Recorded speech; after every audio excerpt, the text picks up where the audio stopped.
I'll tell you how to restore the exhaust pipe mounting on a Peugeot 308 in the T9 body style. And yes, subscribers of the channel, I think you might be feeling a bit of deja vu because something similar has already been on the channel. That's right, this can be considered the second part. As always, all the links are in the description. So, here's what actually happened. I went to the garage to change the oil in the pit and I crawled underneath the car to see how things were going, and I accidentally discovered that the exhaust pipe bracket had started to tear, or more precisely, the rubber had begun to come loose. That I had glued, well, it turns out almost 2 years ago. It's important to understand that the rubber didn't completely come off, it came loose at the top.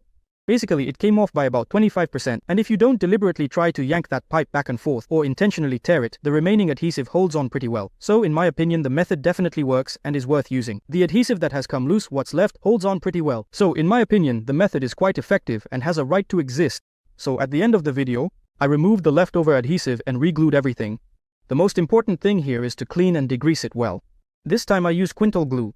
Let's see what happens to it in a year or two. To sum it up, the method I am telling you about is not perfect.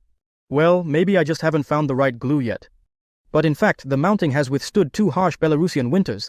And to be honest, it seems like it would have withstood a 3rd winter too, if I hadn't messed with it. So keep that in mind. This bracket can be restored quite well. That's all I have for today. Thanks everyone for watching, see you later.